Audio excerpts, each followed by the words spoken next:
Kill Complacency, a podcast that inspires growth and intentionality and helps you overcome your greatest obstacles. So my guest today is Noah Harold. I have known Noah since he was like 6 months old. Resonates with you, and I've watched him grow, and he is a true entrepreneur, and he loves Jesus. On Facebook, and LinkedIn, Instagram. He recently beat me in a race, We are really and so I decided we should have him on the podcast. Noah, could you kind of tell us your story? I know you've told me some stories about selling rocks at farmers markets. So if this is like, beneficial, give me follow the me there. bird's eye view of Noah Harold and how you became who you are today.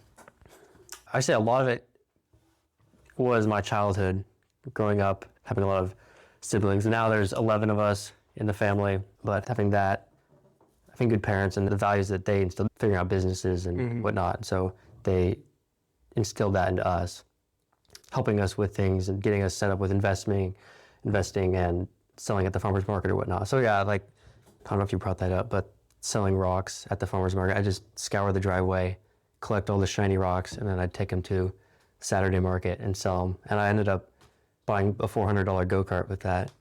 I was 8 at the time. I remember that, ripping around your yard, and your dad's like, yep.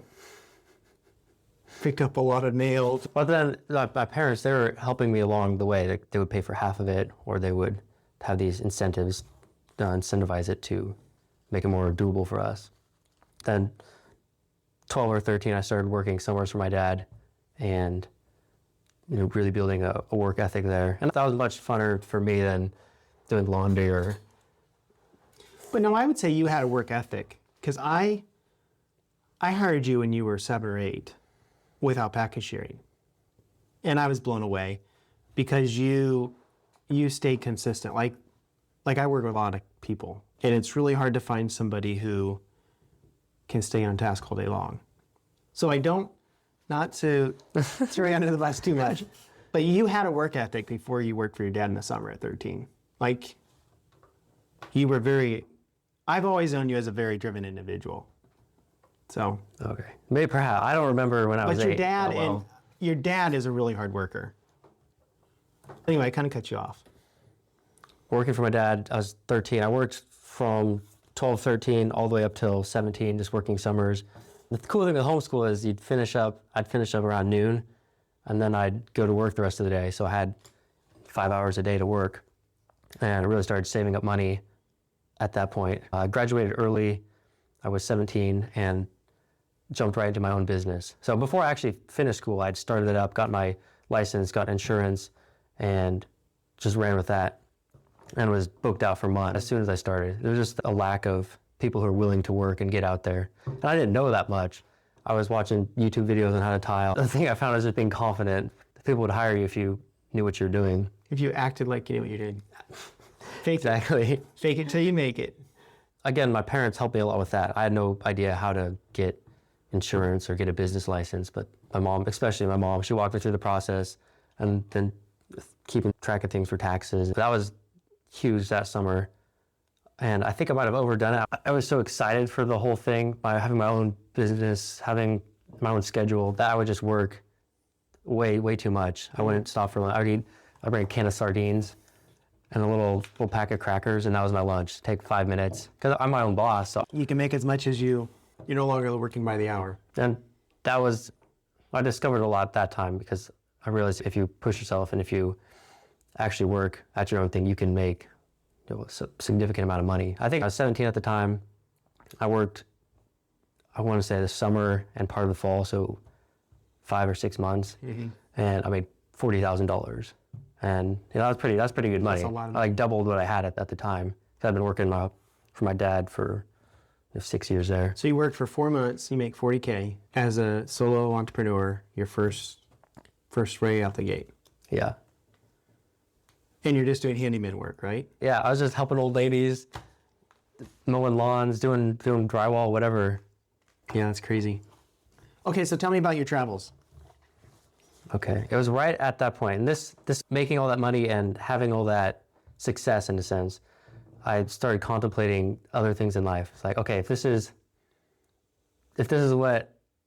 having money is important in life, then something's wrong, because I'm not any more happy having $80,000 versus when I didn't have any money.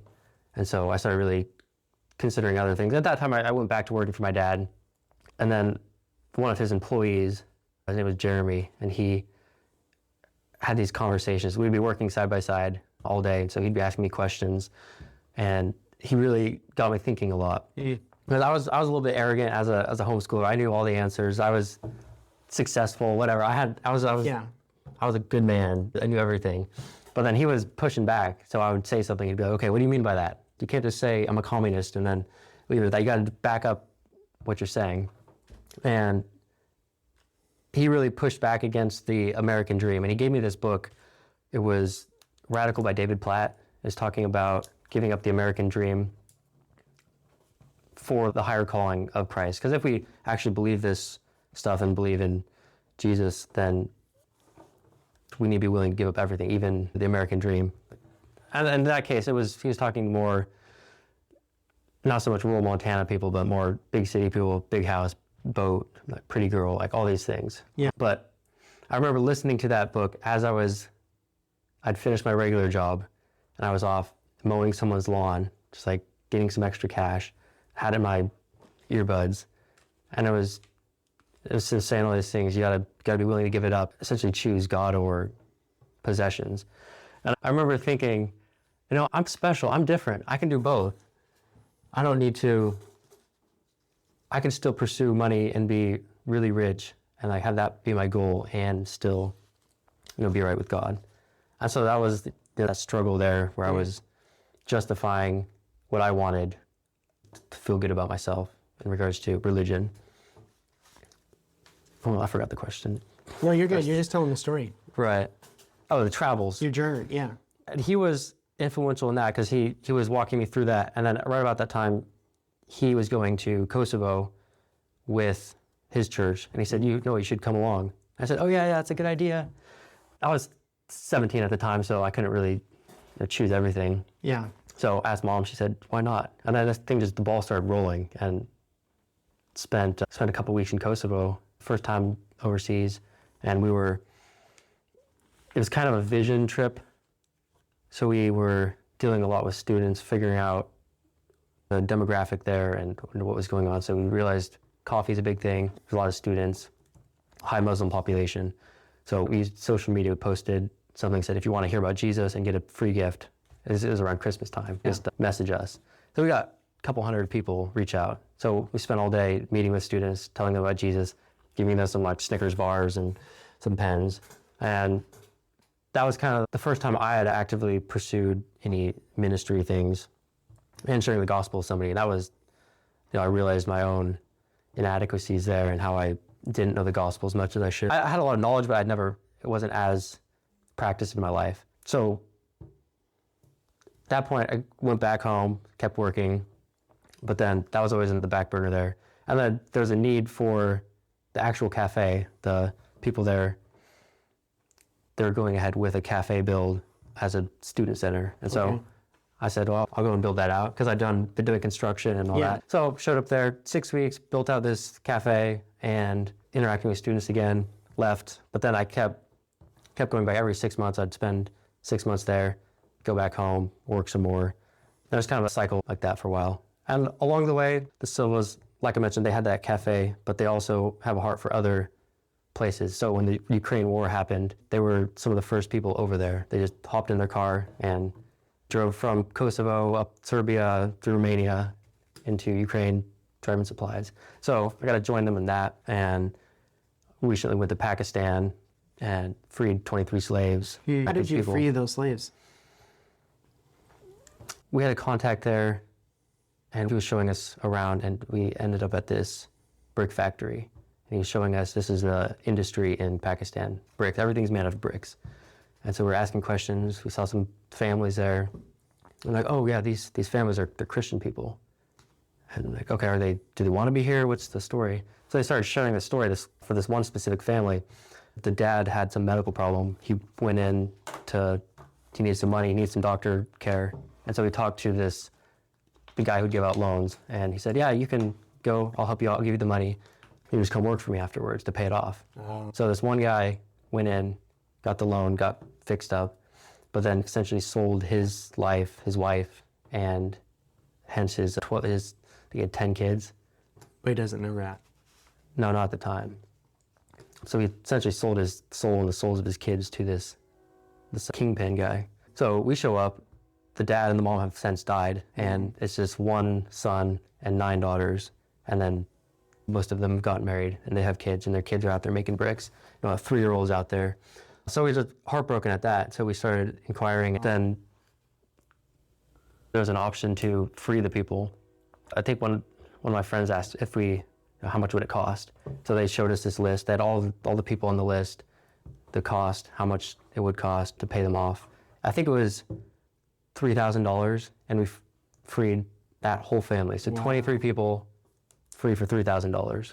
That would be, they're never going to pay that off. They make $1 a day, perhaps. Just seeing the injustice. This is like Christian people of Pakistan. And these are the kind of things that really, opened my eyes, because you don't hear about this in the States. I never heard about that. Yeah, this is news to me. Yeah. So hundreds of thousands of people are making bricks right now, building Pakistan. That's the cost of being a Christ follower in that country. Okay, so you traveled there, and you just started traveling, right? What was the longest period of time you were gone from home? I believe it's 8 months. And that time I was primarily in Kosovo. Kosovo was the base. I would work at the cafe, pull shifts, I do maintenance there. And then from there, we'd go to Pakistan, we'd go to Ukraine. I'd go on trips with some of the friends I was interacting with there to get them out of their context. We'd go to, everything's super close there. You drive for a couple hours and you're in another country. So you'd go to the beach there or catch a $30 flight to Italy. Wow. Okay, so you traveled basically for 4 years, 28 countries, That's correct. and you recently said, hey, enough's enough? You're trying to be home now? Yeah. It came down to, it was tiring. This year alone, I left in February, and I hit 12 countries. Some of them I'd been to before, but 12 countries, 26 flights. And I was tired, and I spent a lot of money. The flights add up. Yeah. So just not really spending more than a couple nights on the same bed, on the same floor, and just not having any routines. So I'm No, give me I'm an a little idea. tired. Like, how much did you spend the last 4 years? I mean, you told me this off air, but I did the math recently because I'm not good at keeping track of what I spend. yeah. So I'd saved up all this money. The most I ever had was when I was 17. So then I've just been traveling since then. How much did you have at 17? Oh, I'm not sure exactly. I think it was 75,000. Okay. I mean, there's a story there. You're 17-year-old, you have $75,000. That's a big deal. Yeah. And then you basically went and traveled for 4 years. And you spent about, I want to say 6,000 a year. 6,000 a year. So you spent 25 grand, Yeah. seen 28 countries. That's a big deal. And that's another storyline I kind of want to talk about. How did you learn to live within your means and so frugally? And how were you able to save? I know you had a job, but how in the world, like most people don't have the discipline to save like that. There's some stories there. Give me some stories. Again, I have to thank my parents for, because they had their example. They were big into being debt-free. So they bought a house, and then I saw them spend years living under their means to pay that off quicker, so they wanted to pay as much interest. So we were eating beans. I ate beans and rice for a while. I lived that. Oatmeal, we talked about oatmeal. Oatmeal and eggs, yeah. It wasn't always the funnest, but we would still have good times, and they still have trips and prioritize time with us while being intentional with these things and not just living these lavish lifestyles. So I grew up with that, so that was pretty normal to me. And a lot of it is my personality as well, because I liked Legos when I was younger, and so I had all sorts of money. I always had more money than my friends, but I always feel guilty buying a Lego set. I'd be like, Mom, do you think I could buy this Lego set? It's like $12. I'd really like it. So I didn't have much overhead. Airsoft. We should have had a good fight. Boaz is in an airsoft. He said he has some nice guns. Yeah. Anyway, so you contribute a lot to your parents, and you were able to not only save, but then travel the world. Like if I try to go to Italy, it's going to cost me $1,000 for a plane ticket. Yeah. You did it for $30. And I know it's because you're already there, but that's a big deal too. Like you're willing to maybe not take the best flight to save money. And with traveling, it comes down to priorities. So some people like food more, some people like a nice place to sleep. And so you got to analyze the options and choose what's important to you. So I would skimp on sleeping. So I'd pay $8 for a hostel. Maybe it's not very clean, but then I could spend that on something else. So the big thing is I'd cheap on travel and place to spend the night. And then I'll buy food. I'll go for coffees. I don't need a coffee, but it's something that I enjoy. So I'll spend money on that. But a lot of research, a lot of hanging out on Google Flights. And a lot of it has come from making mistakes along the way. Sure. Because the first time me and my sister, we landed in Barcelona and we had to get to Germany in 2 days or something. So we went to the train station and just bought a ticket and it was $20. So we're like, this is not bad. Get to the next station, only one way out, cost $300.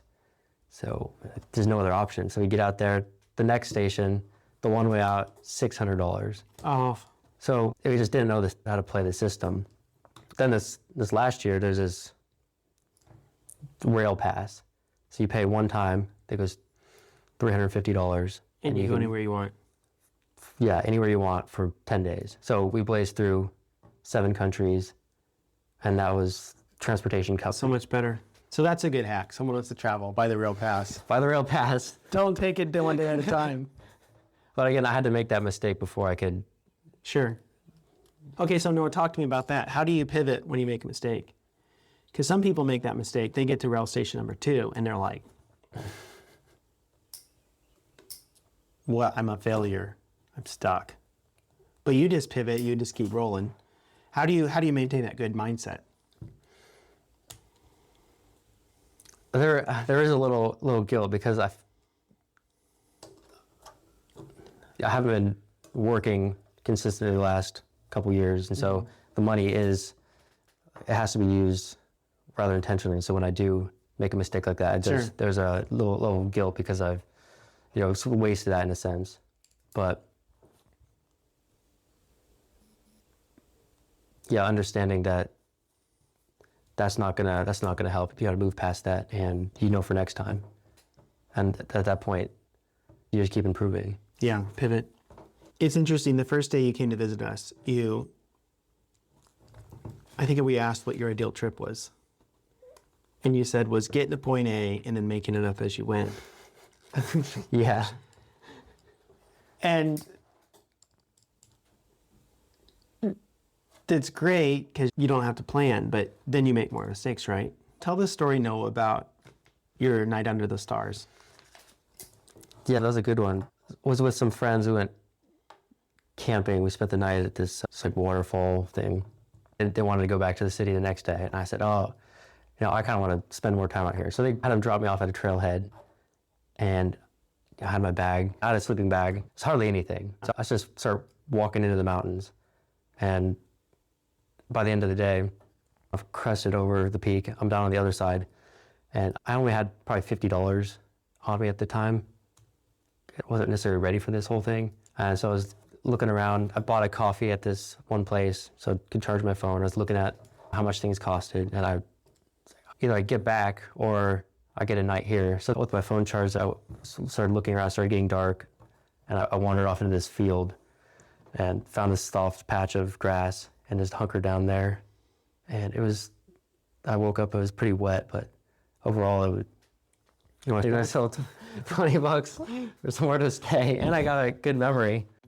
I just wanted to thank you guys for listening to the end. In closing, I just wanted to add that if this message resonates with you, if it aligns with your values and something in it today triggered something, then you can also look me up on Facebook, LinkedIn, Instagram, YouTube. We are really trying to help people live more intentional lives, to kill the complacency with which they have subscribed to. I know there's many ways in which I get sucked in all the time. So if this is beneficial, follow me there.